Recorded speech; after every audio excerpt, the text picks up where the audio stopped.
Assalamualaikum warahmatullahi wabarakatuh. Bos makan, bisa dilihat rambutan binjai dan juga semangka madu. Oke. Bismillahirrahmanirrahim. Allahumma barik lana fima razaqtana wa qina azabannar. Ya Allah, terima kasih atas rezeki makanan hari ini ya Allah. Semoga menjadikan badan hamba sehat, dijauhkan dari sumber penyakit. Amin ya Allah. Bismillahirrahmanirrahim. Suapan pertama buat bos makan. Bismillahirrahmanirrahim.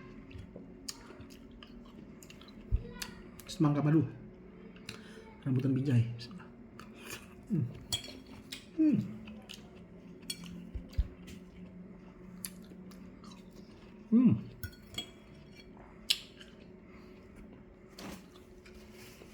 Kita ada cerita juga nih, Chan. Ini cerita waktu saya zaman SMA dulu, sekolah dulu. Jadi saya sekolah di Jakarta. SMA saya di Jakarta. Di salah satu sekolah SMA lah di Jakarta. Ya. SMA, SMK Jakarta. Jadi dulu itu di Jakarta itu lagi musimnya tawuran pelajar. Penodongan, dulu itu bahasanya notok. Notok.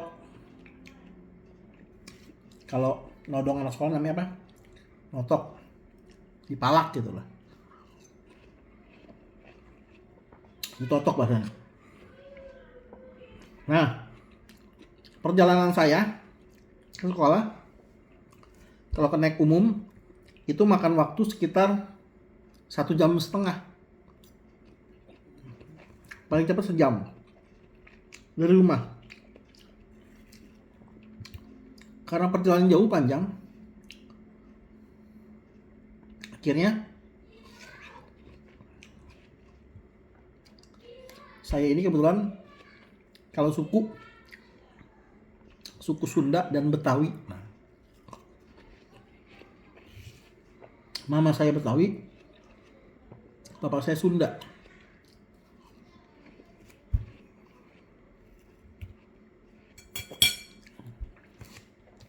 Singkat cerita, kelas 1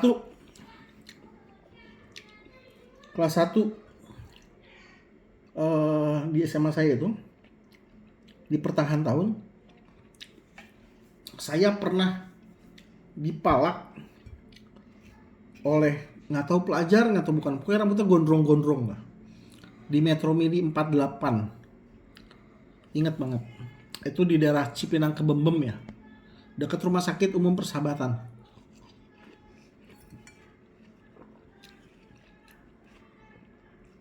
Saya ditanyain sekolah di mana.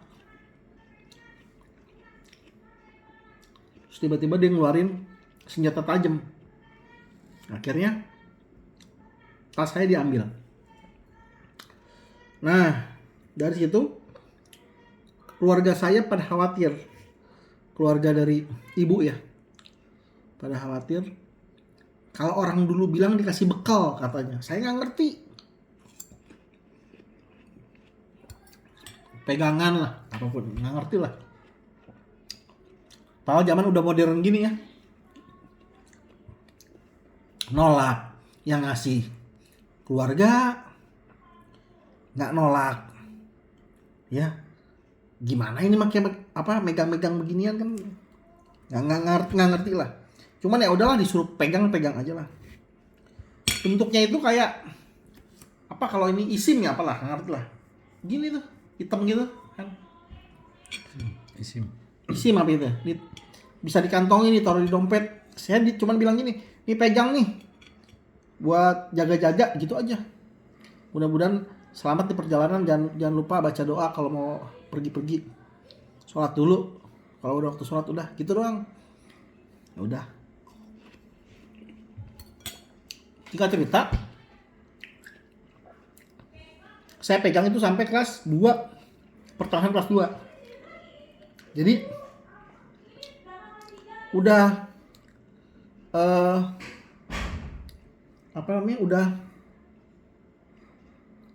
udah pokoknya nggak ngerti lah ya, kayak biasa aja gitu. Nah, tapi ada yang aneh nih terjadi. Jadi waktu saya mau naik kelas 3, saya sakit. Nah, saya sakit 1 minggu lebih. Akhirnya sakitnya juga kayak tipes gitu. Cuman, nah, setelah saya berobat ke dokter belum sembuh, pada saat itu ada guru ngaji. Nah ini nih, guru ngaji di sekitaran rumah saya, Rawamangun, Jakarta Timur. Guru ngaji lokal setempat gitu ya. Dia nengokin saya, dibacain doa lah saya. Dia pulang, guru ngajinya pulang. Itu di rumah saya, di lantai atas, ini percaya nggak percaya, kayak ada yang jalan lari kan, gitu. Om saya bingung, di atas nggak ada orang. Itu kedengeran gitu, kayak orang yang lari gitu. Om saya lari ke atas, siang kan itu, sekitar jam ya menuju asar menuju maghrib lah. Dicek nggak ada orang. Wah, muntahnya saya rada aneh itu. Saya minum teh botol ya. Pas saya muntah, itu kayak ada jentik-jentik kecil gitu loh. Kayak kamu tahu ini kan encu. Nah, itu jentik nyamuk, itu kayak encu gitu. Kayak gitu lah bentuknya. Saya kaget kan, ini apa ini?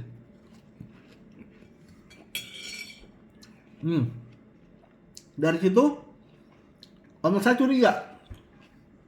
Ada yang aneh nih. Sakitnya ada yang aneh. Menurut om saya kan masih di bawah 17 tahun, mau naik kelas 3. Dipanggil lah guru ngaji, Ustadz. Ternyata menurut pandangan Ustadz tersebut, saya menyimpan sesuatu. Nah, dicek, ternyata yang saya simpan yang itu yang dikasih. Percaya tidak percaya, katanya itu mendingan dibalikin lagi aja.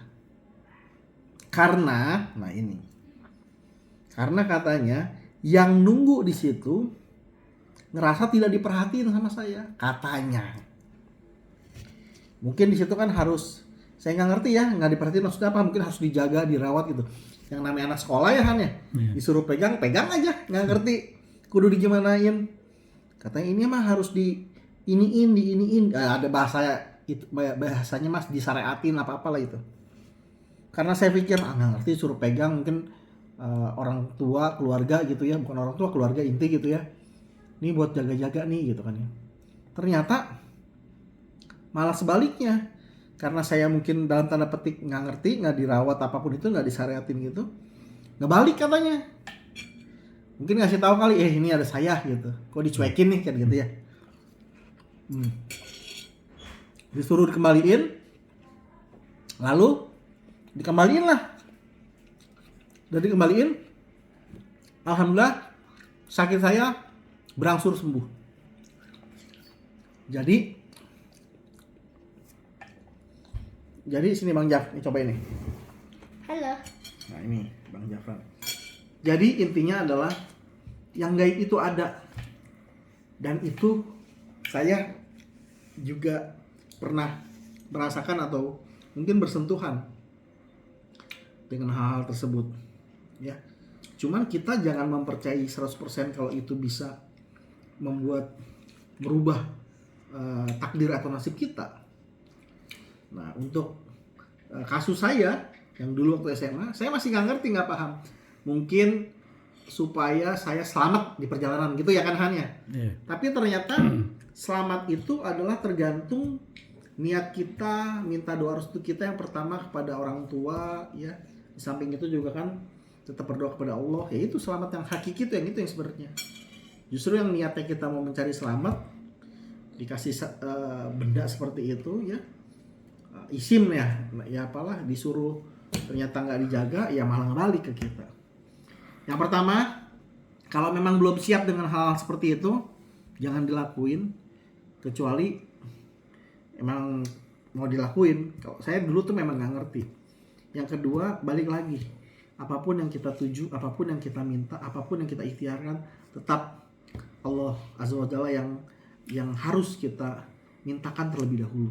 Baru doa restu orang tua, minta dulu Allah barengan dengan minta doa restu orang tua, insya Allah selamat dunia akhirat, lahir batin.